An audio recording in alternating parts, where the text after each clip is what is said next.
Series की शुरुआत में बताया जाता है कि जस्टिस मिल नाम का एक शहर पहले आम शहरों की तरह ही था, लेकिन फिर वहाँ कुछ ऐसी भयानक डरावनी घटनाएं घटने लगी जिससे पूरा का पूरा शहर नर्क से भी बदतर बन गया। लेकिन आखिर वहाँ ऐसा हुआ क्या और कौन सी ऐसी खतरनाक घटनाएं हुई, चलिए जानते हैं इस मूवी में।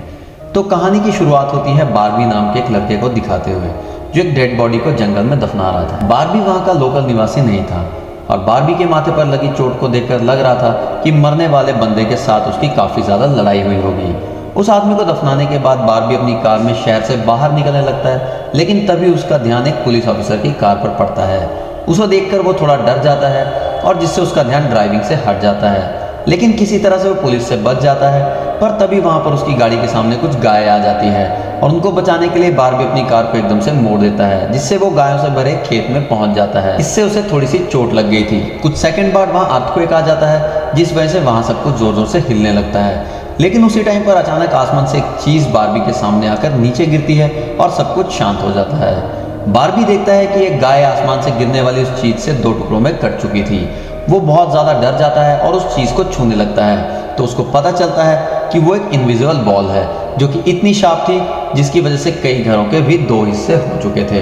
तभी वहां जो नाम का एक लड़का आकर उसे पूछता है कि तुम ठीक हो या नहीं, और वो भी उस इनविजिबल दीवार को देखने लगता है। दूसरी तरफ शरीफ और लिंडा को खबर मिलती है कि उस पूरे टाउन की पावर सप्लाई कट गई है, फोन लाइंस बंद हो गई है और इंटरनेट भी काम नहीं कर रहा। यहाँ तक कि सारे के सारे सैटेलाइट कनेक्शन भी काम करना बंद कर गए थे। तभी शहर के ऊपर से उड़ रहा एक प्लेन उस इनविजिबल वॉल से टकराकर क्रैश हो जाता है, जिसे देखकर लोग और भी ज्यादा घबरा गए थे। और ये बात कंफर्म हो जाती है कि ये सिर्फ एक इनविजिबल दीवार ही नहीं बल्कि एक राउंड शेप का डोम है जिसने आधे शहर को कवर कर लिया है।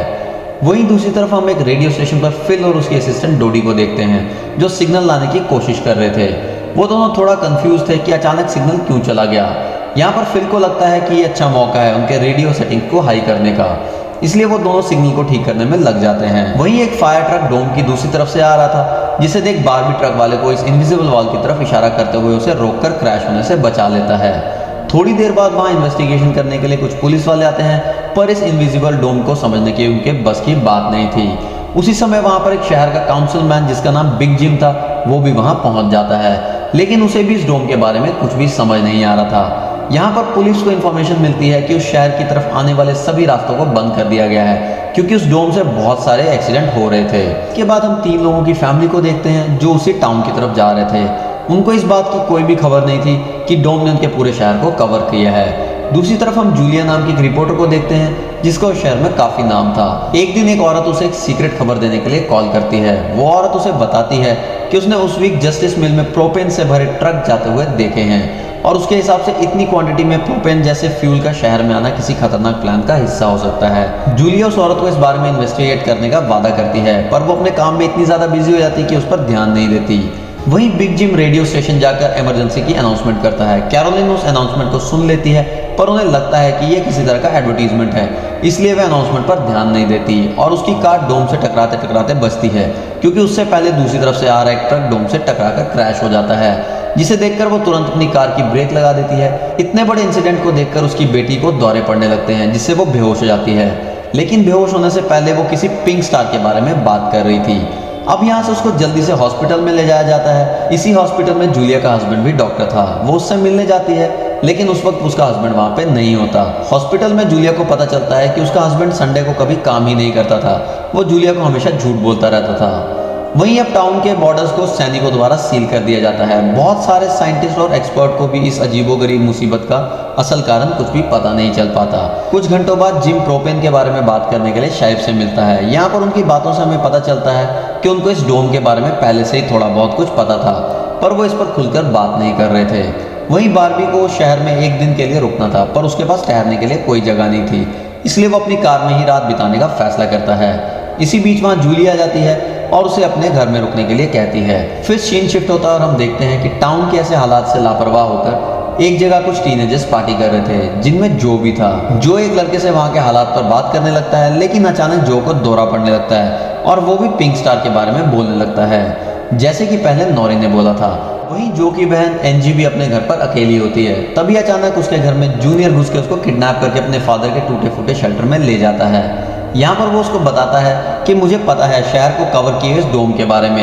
यहाँ हमें ये भी पता चलता है कि बिग जिम ही जूनियर का फादर है। जूनियर एनजी को ये भी बताता है कि उसके फादर अपनी फैमिली की सुरक्षा को लेकर हमेशा चिंतित रहते थे, इसलिए उन्होंने फैमिली के लिए शेल्टर बनाया। वहीं दूसरी तरफ जूलिया बारबी को अपने घर में रहने के लिए लाती है। तभी अचानक बारबी की नज़र उसके हस्बैंड की फोटो पर पड़ती है और उसे रियलाइज होता है कि ये वही आदमी है जिसे उसने सुबह मारा था। दूसरी तरफ लिंडा और शरीफ सभी व्हीकल पर नजर रख रहे थे ताकि कोई भी गलती से इस डोम से टकरा ना जाए। तभी अचानक शरीफ को अटैक आ जाता है और वहीं वो मर जाता है। अब यहाँ से हमें सुबह की घटना के फ्लैशबैक के बारे में दिखाया जाता है, जहाँ बारबी टाउन में जूलिया के हस्बैंड से मिलने आया था। वो उनसे कुछ पेमेंट की बात करता है पर डॉक्टर उसे पेमेंट देने से इनकार कर देता है, जिस वजह से उन दोनों में झगड़ा हो जाता है और एक्सीडेंटली बारबी उसे गोली मार देता है। बारबी जानता था कि भले ही उसने गोली गलती से चलाई है लेकिन इसकी सजा उसको जरूर मिलेगी, इसलिए उससे बचने के लिए उसने बॉडी को जंगल में दफना दिया। वहीं प्रेजेंट में उठकर सुबह बारबी देखता है कि उसके गले की चेन गायब है, तो वो जूलिया को इसके बारे में पूछता है। जूलिया उससे कहती है कि वो उसको उसकी चेन ढूंढ कर दे देगी, पर तभी उसको याद आता है कि वो चेन उसने उस केबिन में ही गिरा दिया था जहां उसने उसके पति को मारा था। उधर जो अपने फ्रेंड बेन के साथ था जिसने पिछली रात उसकी मदद की थी। बेन जो से पिंक स्टार के बारे में पूछता है तो उसको रात के बारे में कुछ भी याद नहीं था। वहीं रेडियो स्टेशन में डोडी एक स्पेशल डिवाइस की मदद से डोम के बाहर वाले लोगों को कांटेक्ट करने में सक्सेसफुल हो जाती है। वो सोल्जर्स को आपस में बात करते हुए सुन रही थी। वो सोल्जर्स भी कंफ्यूज थे कि आखिर ये इनविजिबल बॉल है क्या। वहीं दूसरी तरफ जिम रेस्टोरेंट में बैठा ब्रेकफास्ट कर रहा था कि लिंडा वहां आकर उसे शरीफ के मरने की खबर सुनाती है। वो लोग तुरंत बंकर में डेड बॉडीज को दफनाने वाले के पास जाते हैं जिसका नाम लेस्टर था। इधर एनजी शेल्टर में किसी को मदद के लिए बुलाने की पूरी कोशिश करती है पर वो कामयाब नहीं हो पाती। लेकिन तभी वहां जो आ जाता है और उसे चेन के जरिए बेड से बांध देता है। वहीं जिम लेस्टर को अपने साथ लेकर आता है जो कि शरीफ का ही दोस्त था। शरीफ की मौत से वो बहुत ज्यादा दुखी और परेशान हो जाता है। जब लिंडा उनके आसपास नहीं होती तो वो और बिग जिम पिछले महीने होने वाले प्रोपेन के इंपोर्ट के बारे में बात करते हैं, क्योंकि प्रोपेन के इंपोर्ट में उन तीनों का ही हाथ था और उन्होंने टाउन वालों से ये बात छुपाई थी। शेरिफ की मौत से उनको ये कंफर्म हो गया था कि उनकी इन्वॉल्वमेंट के बारे में अब कोई किसी को कुछ नहीं बता पाएगा, जो कि उनके लिए एक अच्छी खबर थी। उसी दिन बाद में जब लिंडा पुलिस स्टेशन आती है तो वो देखती है कि जिम शेरिफ के ऑफिस में कुछ ढूंढ रहा है। लिंडा के पूछने पर जिम उससे कहता है कि वहाँ वो शेरिफ की वसीयत के पेपर्स ढूंढ रहा था, लेकिन असल में वो प्रोपेन के इंपोर्ट से जुड़े पेपर्स को ढूंढने आया था जो उसे और लिस्टर को परेशानी में डाल सकते थे। वो तुरंत बाहर आकर लेस्टर को बोलता है कि मुझे लगता है कि पेपर शेरिफ के घर में ही होंगे, जिनको लाने के लिए वो लेस्टर को तुरंत उसके घर भेजता है। इसी बीच जूलिया जल्द ही रेडियो स्टेशन पर टोडी के पास जाती है, जहां वो देखती है कि वो लोग डिवाइस के जरिए डोम के बाहर खड़े सैनिकों की बातचीत सुन सकते हैं। उनकी बात सुनने पर जूलिया को पता चलता है कि वो लोग जमीन खोदकर डोम को बाहर निकालने की कोशिश कर रहे हैं, पर वो इस काम को करने में कामयाब नहीं हो पा रहे थे। इसके बाद जूलिया रेडियो के जरिए पूरे टाउन में डोम वाली खबर को फैला देती है, जिससे लोगों में डर पैदा हो जाता है और लोग घबरा जाते हैं। वहीं जो और बेन बॉर्डर के पास साइंटिस्ट को अपना काम करते हुए देखते हैं। साइंटिस्ट ये देखते हैं कि डोम के ऊपर पानी का कोई असर होता है या नहीं, पर उन्हें ज़्यादा कुछ समझ में नहीं आ रहा था, जिससे वो किसी नतीजे पर नहीं पहुंचते। वहीं जो देखता है कि ये डोम एक छलनी की तरह काम कर रहा है। वो बेन को बताता है कि इस डोम से बिल्कुल मामूली सा पानी आर पार जा सकता है। दूसरी ओर बारबी अपने चेन ढूंढने जूलिया के हस्बैंड डॉक्टर के केबिन में जाता है। वहाँ उसको उसका चेन मिल जाता है, पर तभी जूनियर वहाँ आके उसे देख लेता है। यहाँ पर बारबी को लगता है शायद उसे चेन देखते हुए जूनियर ने देख लिया और वो जूनियर को ऐसे नहीं जाने देना था, इसलिए वो जूनियर की बुरी तरह से पिटाई करने लगता है। वहीं हम देखते हैं कि लेस्टर शेरिफ के घर पहुंचकर प्रोपेन इंपोर्ट के पेपर्स को ढूंढने लगता है। कुछ टाइम बाद उसे वो पेपर्स मिल भी जाते हैं, पर वो उन्हें जला देता है और जब वो वहां से जाने लगता है तो उसका पैर लगने से पेपर्स की आग घर के पर्दों में लग जाती है, जिससे आग की लपटें पूरे घर में फैल जाती हैं और पूरा घर जलने लगता है, जिससे देखकर जल्दी बहुत सारे लोग वहां जमा हो जाते हैं और आग बुझाने की कोशिश करते हैं, पर फायर ट्रक के बिना आग बुझाना नामुमकिन था। अगर वो लोग घर को जलने देते तो डोम के अंदर का टेम्परेचर बहुत ज़्यादा बढ़ जाता, जिससे लोगों की जानें भी जा सकती थी। इसलिए सब मिलकर आग को बुझाने लगते हैं और इसी बीच बारबी लोगों को आग बुझाने में लीड करता है। तभी लिंडा को घर के अंदर से लेस्टर की आवाज़ सुनाई देती है और वो अंदर जाकर उसे घसीटकर बाहर निकाल लाती है और उसको इलाज के लिए डॉक्टर के पास भेज देती है।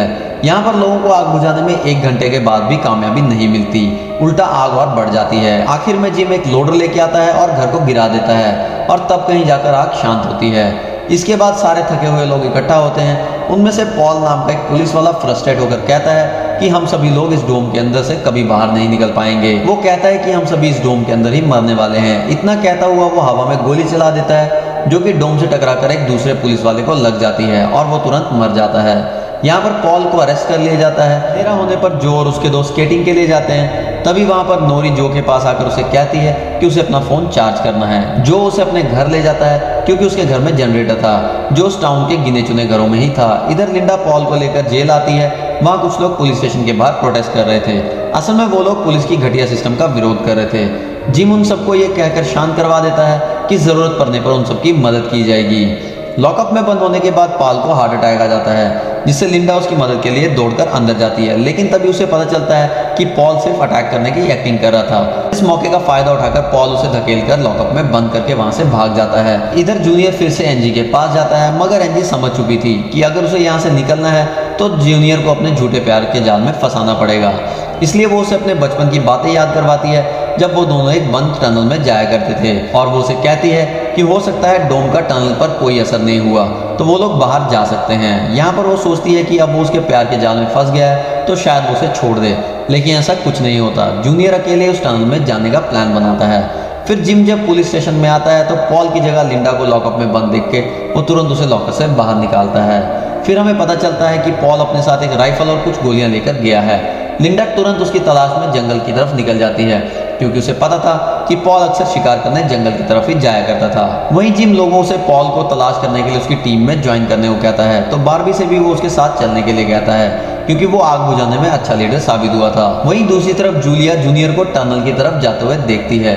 वो उसे रोककर पूछती है कि वो बैकपैक करके कहाँ जा रहा है, लेकिन जूनियर बहुत जल्दी में था और वो कहता है कि मैं बस यहीं आसपास में दोस्त से मिलने जा रहा हूँ, जिससे जूलिया का शक उस पर और भी बढ़ जाता है और वो उसका पीछा करते हुए टनल तक पहुंच जाती है।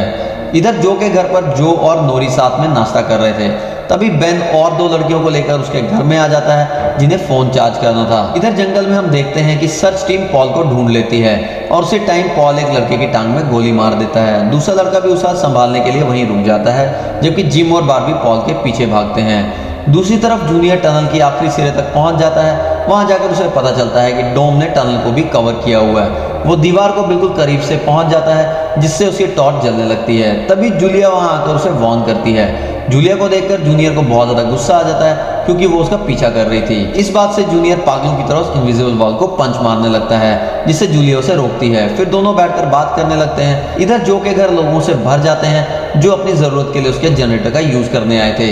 एक बदमाश लड़का लोगों से जनरेटर यूज करने के बदले में पैसे वसूलने की कोशिश करता है, जबकि जनरेटर उसका था ही नहीं, लेकिन उसके खिलाफ कोई बोलने की हिम्मत नहीं कर रहा था। ये देखकर नोरी सब कुछ हैंडल करने के लिए आगे बढ़ती है, पर मामला और ज्यादा गर्म हो जाता है। लेकिन इससे पहले कि कुछ गलत होता तभी लाइट चली जाती है और सब वहां से चले जाते हैं। नोरी इस बात से बहुत खुश हो जाती है कि जो ने उस बहस में उसका साथ दिया।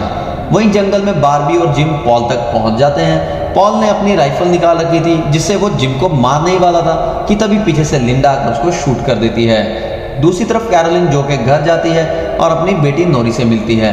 वो नोरी से कहती है कि उसे थोड़ा जिम्मेदार बनना चाहिए। उसकी डांट सुनकर नोरी और जो एक दूसरे का हाथ पकड़ लेते हैं, जिससे उनमें एक स्ट्रेंज स्पार्क पैदा होता है और उसी वक्त उन दोनों के दौरे पड़ने लगते हैं। और फिर एक बार वो दोनों किसी पिंक स्टार के बारे में बात कर रहे थे। इधर जूनियर शेल्टर में एनजी के पास जाता है, लेकिन इस बार उसके हाथ में फर्स्ट एड किट थी।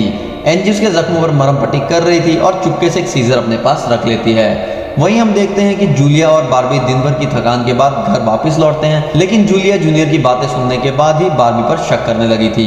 और अब जब बारबी नहाने जाता है तो जूलिया उसका सामान चेक करने लगती है। और इसी के साथ साथ इस सीरीज का ये फर्स्ट पार्ट यहीं पे खत्म हो जाता है।